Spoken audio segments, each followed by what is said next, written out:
안녕하세요 여러분. 오늘도 이렇게 영상을 통해 만나 뵙게 되어 무척이나 반갑습니다. 여전히 코로나로 인해 많은 어려움이 있지만 추운 겨울에서 계절이 바뀌어 봄이 오는 것 같습니다.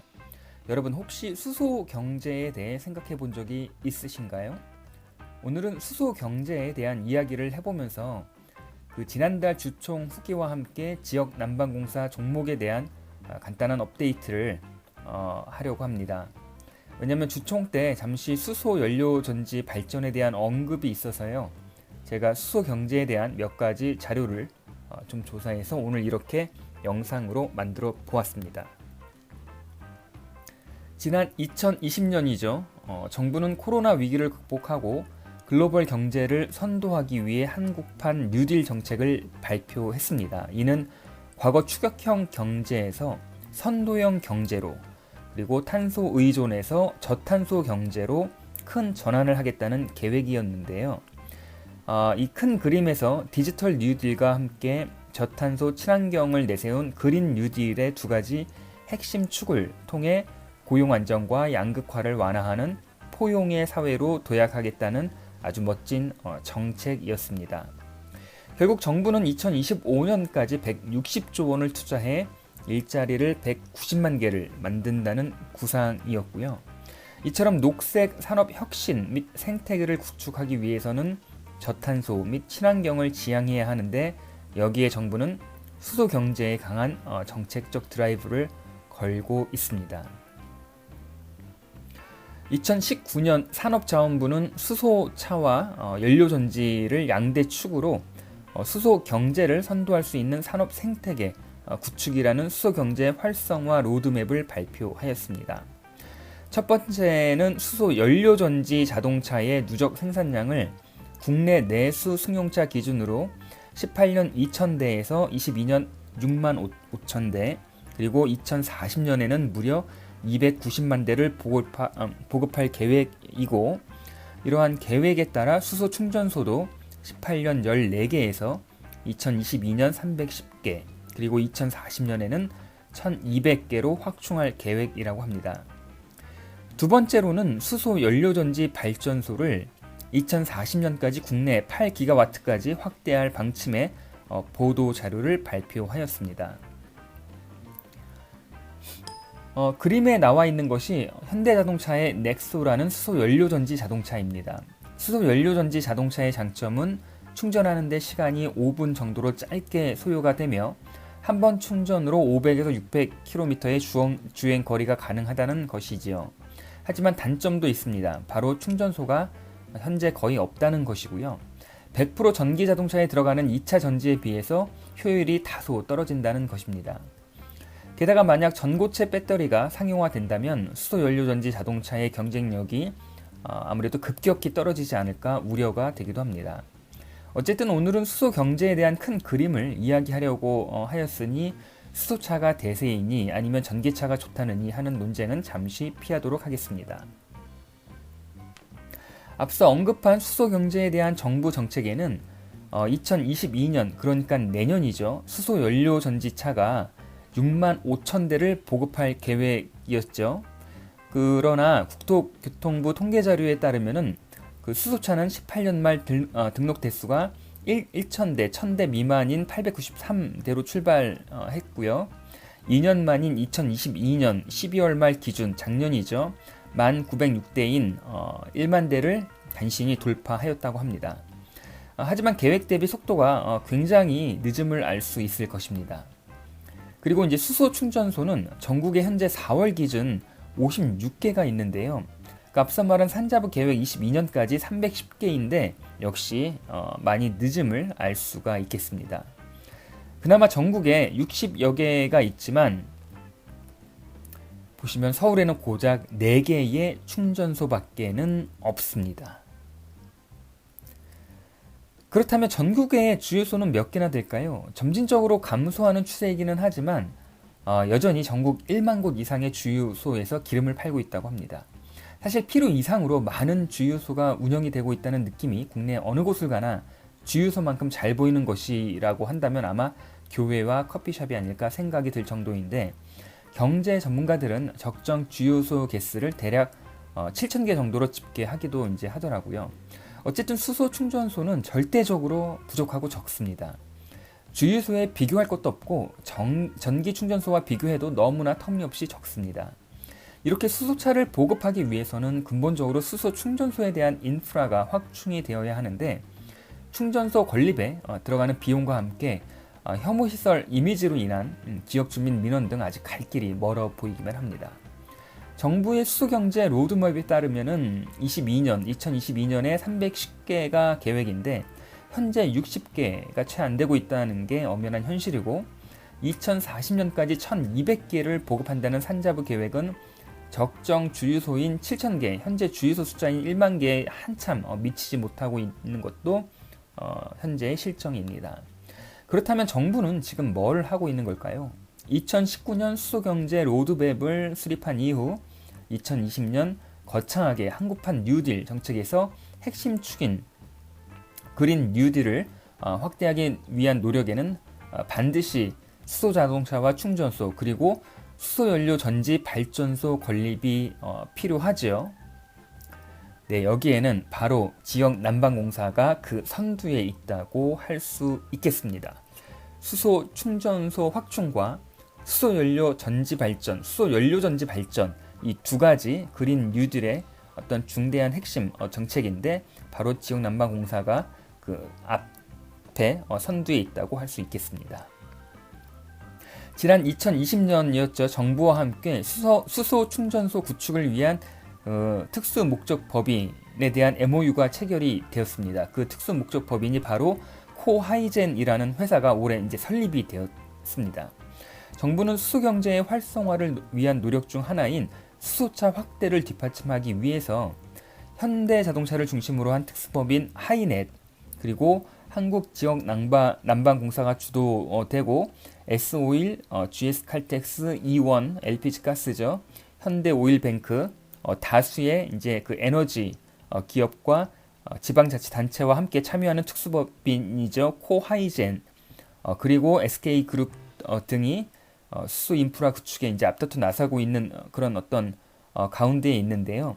국토부는 민관 협력을 통한 교통, 물류 거점 수소 인프라 확충 방안을 현재 마련하고 있다고 합니다.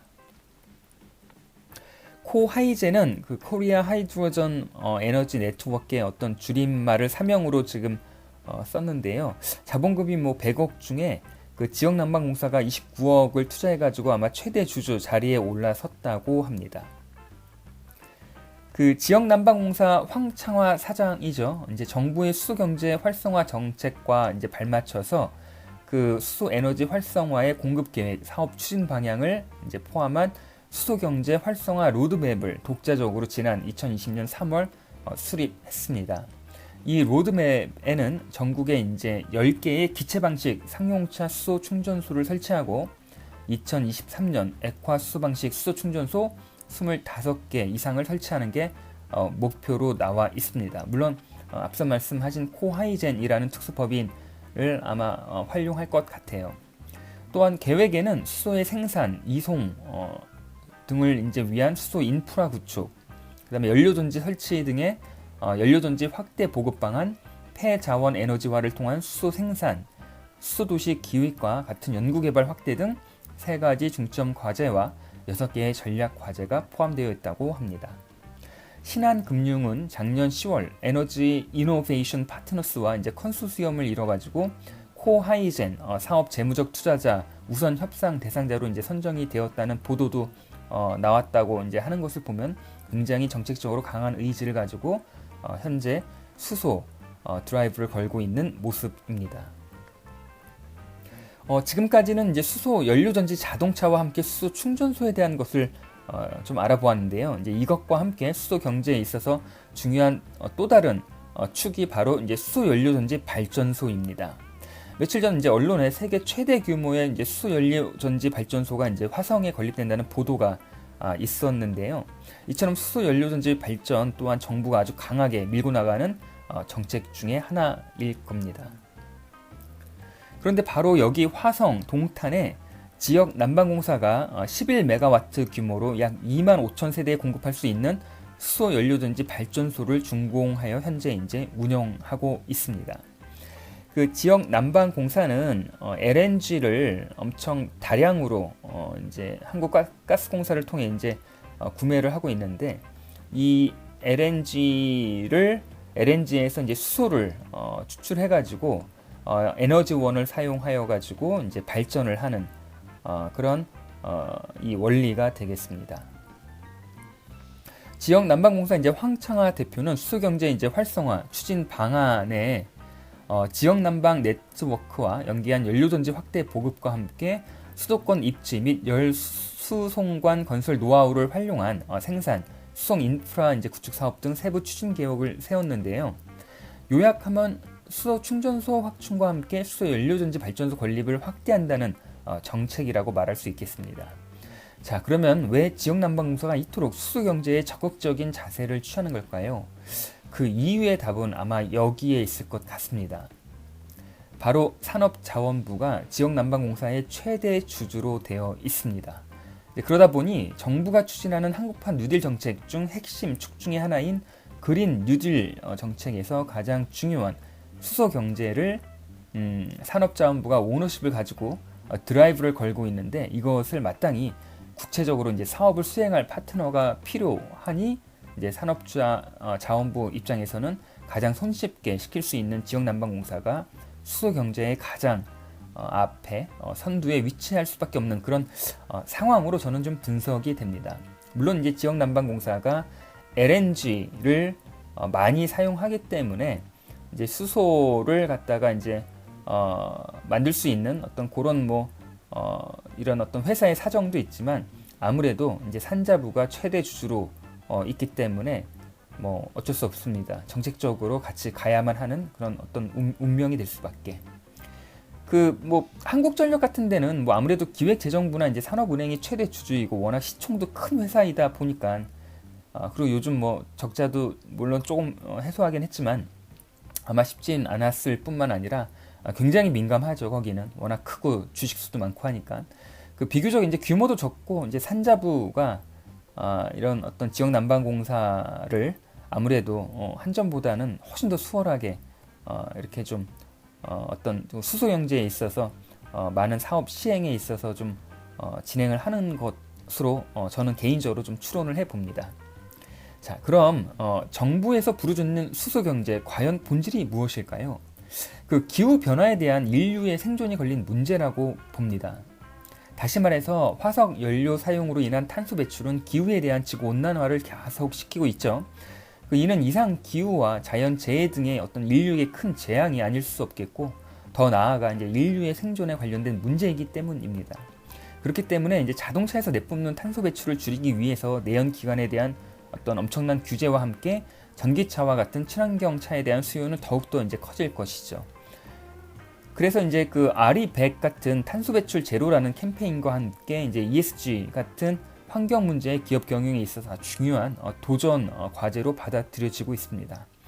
이런 수소 경제의 핵심인 수소 연료 전지 발전, 탄소를 줄여야 하고 궁극적으로 탄소 배출이 제로가 되어야 하는 미래 사회에서 지역난방공사의 역할에 대해서 생각해보고, 이런 수소 경제는 앞으로 지역난방공사에는 어떻게 작용할지 한번 알아보도록 하겠습니다. 앞서 이제 수소 충전소에 대한 이야기를 드렸었는데요. 다음으로 이제 수소 연료 전지에 대한 설명을 좀 드릴게요. 수소 자동차라고 하면 언뜻 수소를 연료로 사용해 동력을 발생시켜 자동차를 움직이는 것으로 이제 오해를 하는 분이 되게 많더라고요. 근데 엄밀히 말하면 수소 자동차도 일종의 전기 자동차와 같다고 보시면 되겠습니다. 다만 이제 수소를 연료로 이것이 화학작용으로 인해 이제 전기를 발생시키고, 그 발생된 전기를 이용해서 이제 모터를 돌려 자동차를 움직이기 때문에 전기 자동차가 이제 배터리를 통해 전기를 공급받는 방식만 다를 뿐, 전기를 이용해 모터를 구동하는 원리는 모두 동일합니다. 그런데 이제 이 연료 전지를 전기 모터를 구동하는 데 사용하는 대신 전기를 발전해서 생산된 전기를 각 세대로 판매를 할 수가 있다는 것입니다. 지역난방공사는 이제 집단 열 에너지 사업을 하는 기업입니다. 보다 이제 직접적으로 말하자면 LNG 연료를 이용해서 이것을 태워 전기를 발전하고, 이때 부산물로 얻은 열을 동시에 판매 하기 때문에 효율이 좋을 수밖에 없습니다. 일반 발전사들의 이제 효율이 그 에너지 효율이 50%인 점을 감안한다면은 그 80% 이상의 효율을 내고 있는 지역난방공사의 집단 에너지 사업은 앞으로도 지속적으로 나아갈 어떤 방향이라고 할 수 있을 것 같습니다. 게다가 이제 해안에 위치한 일반 발전소들과는 달리 이제 비교적 도심 지역에 위치해 있는 지역난방공사는 소비자에게 더욱더 이제 근접한 위치에서 이런 수소 연료전지 발전을 통한 분산 전력을 시연하기 위해 최적화되어 있으며 또한 이제 열 수송을 위한 매입관들을 이용해서 향후 더욱더 밀접한 수소 경제를 실현할 수 있을 거란 전망을 해 볼 수 있을 거는 같습니다. 그러면 다소 등을 떠밀린 기분은 뭐 조금 있지만 수소 경제의 큰 패러다임 안에 지역난방공사의 미래를 한번 상상해 보면 이 회사에 대한 분석을 최근 사업 보고서를 기준으로 한번 업데이트를 해드리겠습니다. 오늘 약 4만 원 정도 이제 주가가 형성이 되었는데요. 지난 이제 3년간의 주가 흐름을 먼저 살펴보면 코로나 여파도 있지만 계속 이제 하락을 하고 있습니다. 이제 참고로 2010년 상장을 할 때 주식 공모가는 4만 5천 원이었다고 합니다. 10년이 훨씬 지난 지금 그 공모가에도 훨씬 미치지 못하고 있는 것이 엄연한 현실이고요. 그 이유는 2016년을 기점으로 17년부터 19년까지 순이익의 흐름이 좋지가 않았습니다. 지난번 영상에서도 자세히 이야기 드렸지만 열 요금 정산으로 인해 이익률이 떨어져 이제 하락을 하다가 코로나로 인해 이제 낙폭이 상대적으로 더 컸었는데요. 20년부터 매출과 순이익을 회복하게 됩니다. 작년 2020년부터 발전용 원료인 LNG 가격이 꾸준하게 하락하였고 연료금 정산이 이제 완료가 되어 서서히 이익을 회복하여 결국에는 올해 배당까지 할 수 있는 여력이 되었고 특히 이제 LNG 가격과 열 판매 가격 스프레드의 차이로 인해 가지고 과거와 같이 이제 꾸준하고 안정적인 매출과 이익을 기대를 모으고 있습니다. 이런 기대는 또한 과거 때 보여주었던 고배당에 대한 기대감을 더욱더 이제 높여주고 있습니다. 매출과 이익은 과거로 회귀하는데 주가는 여전히 4만 원 정도에 멈춰서 올라갈 생각을 하지 않는데 만약 21년 올해 1분기 실적 가장 중요한 실적이죠. 지역난방공사의 열 판매가 보통 겨울철에 많이 일어나기 때문이죠. 발표가 되면은 주가가 어느 정도 상승을 하지 않을까 저는 좀 예상을 해봅니다. 매출과 이익의 안정성과 함께 높은 배당 그리고 회사의 건전한 재무 안정성을 근거로 현재 기업 가치와도 괴리가 있는 것 같고 앞으로 이제 늘어날 매출과 이익을 생각하면 주가가 상승할 충분한 조건은 되는 것 같습니다. 그리고 이제 며칠 전이었죠. 드디어 이제 나주 SRF 발전소가 긴 분쟁을 끝내고 나주시를 상대로 지역난방공사의 소송에서 이겼죠. 이제 이로써 몇 년간 가동을 하지 못했던 나주 SRF의 발전소의 가동이 전면적으로 가동이 될 것으로 기대가 또한 되고 있습니다. 이런 결과는 앞으로 지역난방공사의 매출 증대뿐만 아니라 재무 안정성에도 많은 도움을 줄 것으로 예상합니다. 그리고 이제 지난해 10월이죠. 역시 그 한국가스공사와 개별 요금제 이제 공급 합의서를 이제 체결합니다. 양산, 대구, 이제 청주의 열병합 발전소에 약 15년 동안 개별 요금제를 적용해서 연간 40만 톤 규모의 물량을 확보하게 되는데요. 경제성과 물량과의 이제 안정성을 보다 높일 수 있다고 이제 회사 관계자가 좀 이야기를 했던 언론 인터뷰를 좀 봤고요. 그 황청하 대표가 직접 한국가스공사와 함께 이제 수소 등 미래 신사업 추진과 신기술 개발에 협력을 강화하겠다는 이야기도 잠깐 언론 보도를 통해 나왔습니다. 자, 그러면 2020년 매출에 대한 세부 사항을 살펴보겠습니다. 전체 매출 2조 중에 열이 1조가 조금 넘고 전기는 1조가 조금 안 되고 있습니다.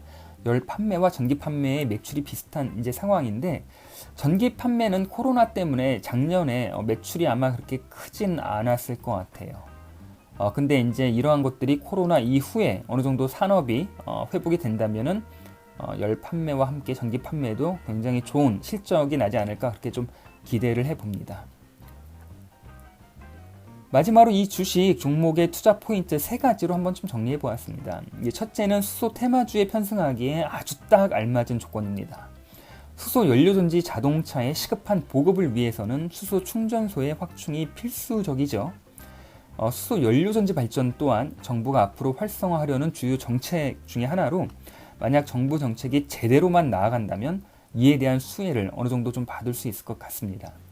하지만 반대로 수소 연료 전지차가 전기차에 밀려 혹은 전고체 배터리가 일찍 상업화된다면 아마 수소 충전소의 확충은 더더욱 더딜 것이고 아예 불필요해질 수도 있을 것 같습니다.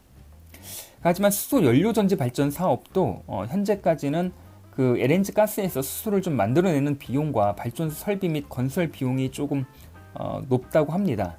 일반 발전소 시공 건설 비용보다. 그래서 이제 실제 바로 수익으로 연결하기가 어려운 점 또한 그 하나의 어떤 좀 도전 과제일 것 같습니다.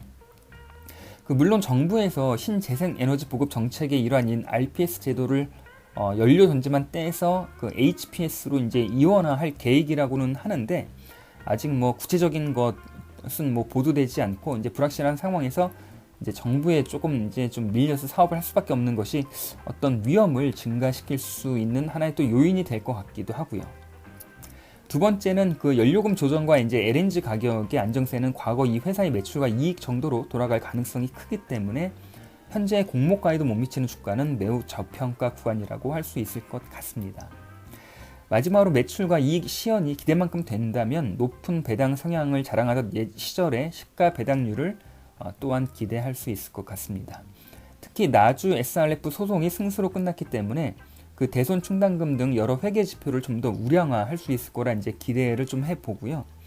그리고 이제 그 가스 공사와 함께 그 어떤 물량을 개별 요금제로 좀 확보를 했다는 점도 이 회사가 사업을 지속하고 수익을 내는 데 있어서 아주 좋은 어떤 정책적 결정이라고 좀 생각이 듭니다. 오늘은 이렇게 수소 충전소와 이제 수소 연료전지 발전에 대한 수소 경제에 관해서 많은 이야기를 했고 이 수소 경제의 최전방에 등을 떠밀리다시피 앞서가는 지역난방 공사에 대한 짧은 분석을 좀 해봤습니다. 저탄소와 친환경이라는 미래를 위해 꼭 필요한 수소 연료전지 발전소는 앞으로 높은 성장을 기대해 볼 수 있지 않을까 그런 생각도 이제 듭니다. 하지만 수소 자동차의 이제 보급을 위한 수소 충전소 확충은 진짜 이게 회사 성장에 과연 좀 밑거름이 될지는 좀 앞으로 좀 지켜봐야 될 것 같습니다. 자, 저의 이러한 영상이 여러분에게 바쁜 여러분에게 많은 투자에 도움이 되시기를 바라면서 저는 이만 마치도록 좀 하겠습니다. 끝까지 시청해 주셔서 너무 감사드리고요. 저는 다음번 영상으로 다시 찾아뵐 것을 약속드리겠습니다. 감사합니다.